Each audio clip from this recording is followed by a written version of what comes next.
Welcome everyone on my channel. Today I am here with multiple intelligence theory of Howard Gardner. This is very important theory from teaching exams perspective like MED, NET, BEd, CTET, TET and all. In this video we are going to read about Howard Gardner's life and his multiple intelligence theory, his principle of multiple intelligence and educational implication of this theory. This multiple intelligence theory is talking about problem solving. Before him, all the intelligence theory were finding the problem, they were not reaching to solution. It is a first theory where Har Gardner is talking about how to solve the problem, and a person is intelligent if he or she is able to solve problem. He is denying all the psychometric test where the intelligent is able to measure and test.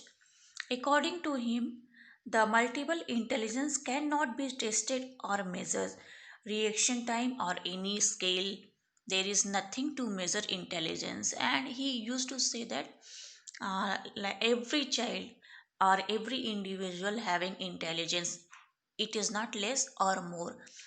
Maybe the child is differ from one field to other field. Maybe he is good in one task and he is not so good in other tasks, but according to him we cannot say the child or the individual is not intelligent. Because of multiple intelligence theory, school started different curriculum and different kind of teaching according to child's ability. According to Howard Gardner, each and every child is possessing different kind of intelligence, and according to that ability, the child should get trained. For example, in your class, if 30 student is there, maybe one person is very good in math, and other is good in science, and third one is good in music, fourth one is good in drawing, fifth one is good in sports, and next one is good in management.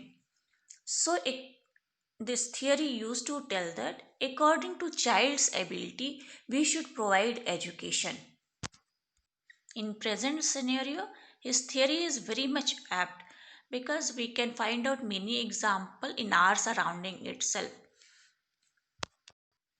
If a person is not good in mathematics or in any science activity, it means not he is fail in his life and he is not having intelligence. Uh, Take example of any famous person like Rabindranath Tagore.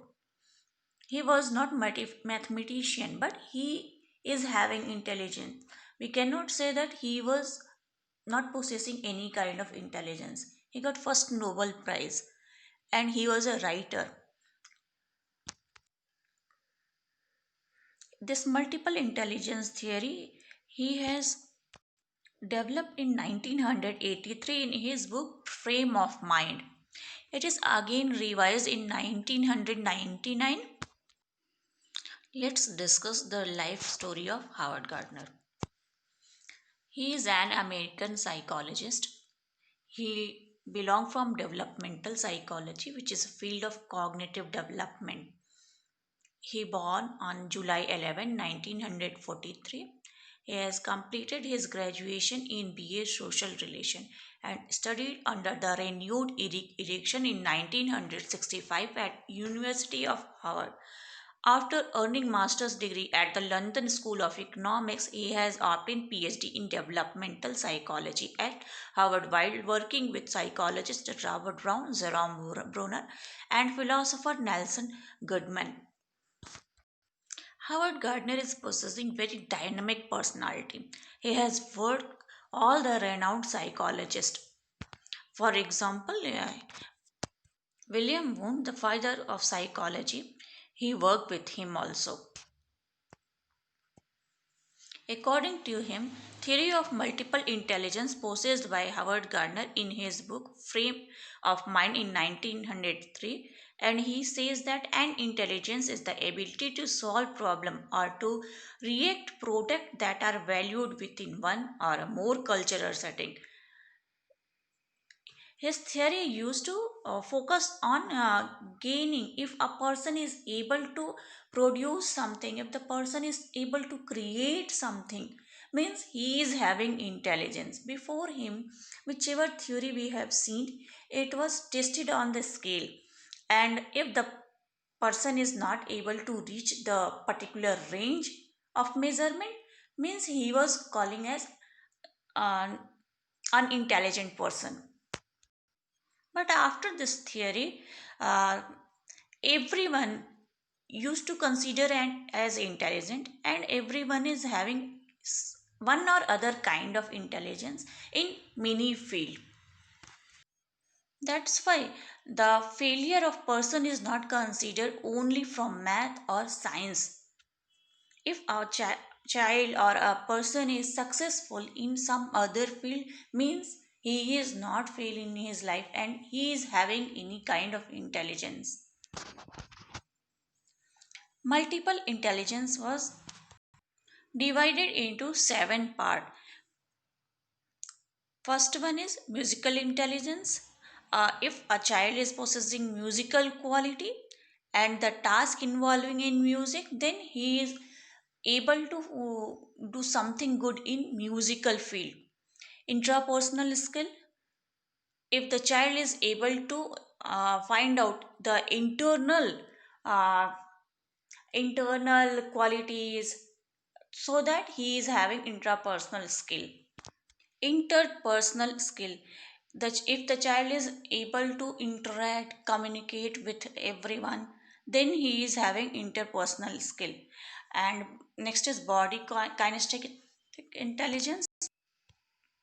In body kinesthetic intelligence, if the person is able to do something from his body, so he is possessing such kind of intelligence. Logical mathematic intelligence, in the field of mathematics, if he is able to solve problem, even in the field of science, if he is able to do something, means the child is having logical mathematical intelligence. In linguistic field, if the child is able to produce language very well, then he is having linguistic intelligence. Spatial intelligence skill, spatial configurations such as those used by artists and architecture. This multiple intelligence theory used to revise every time, because when Howard Gardner started going deep into this theory, he was finding many more kind of intelligence. So now it is nine kind of multiple intelligence. That is kinesthetic intelligence, visual spatial intelligence, logical mathematical intelligence, verbal intelligence, musical intelligence, intrapersonal and interpersonal intelligence.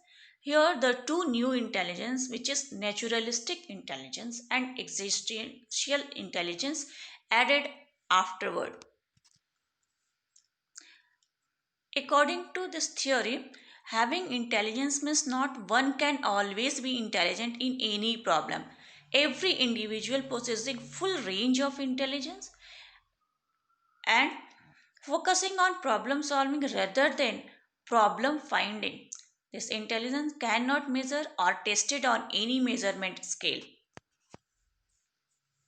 Thank you for watching this video.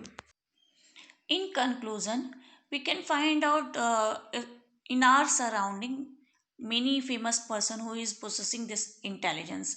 Like a naturalistic, if I'll talk about, because that is new one. If I'll talk about naturalist, means environmentalist and or conservationalist or astronomers used to come in that field. In existential field, spiritual person, philosopher, or a yoga person used to come in this field. So, if we'll take any famous name, like who is having existential ability, like Swami Vivekanand, Sri Ravi Shankar, Baba Ramdev, they are coming in existential kind of intelligence. In naturalist, Varah Meher used to possess such kind of intelligence.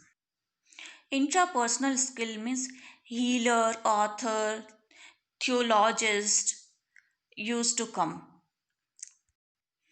Intrapersonal is belonging to understand humans' inside behavior and what kind of thinking humans are having. If you are able to understand very easily, then you can say that you have very good intelligence in this field. In interpersonal skill, spoken man or corporators or businessmen used to come, like Tata, Birla, Dhirubhai Ambani, Mahatma Gandhi. All those are coming in interpersonal skill because they have to communicate with each other. In musical field, singer, musician, instrumentalist, and kinesthetic bodily intelligence, sports person, dancer, and visual specialist who is having such kind of visual ability. We can take example of painter, architecture, engineer, sculptures, and mathematician ability or logical ability possessing scientist, tech tycoon, mathematician, and verbal ability like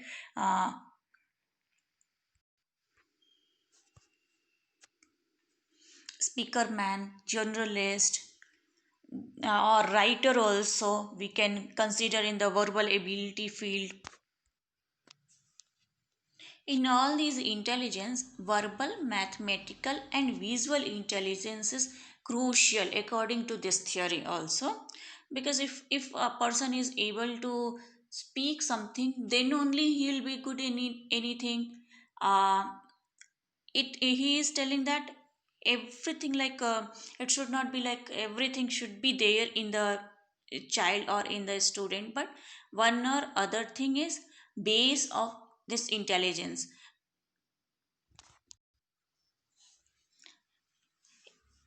No two individual, not even have exactly the same intellectual profile.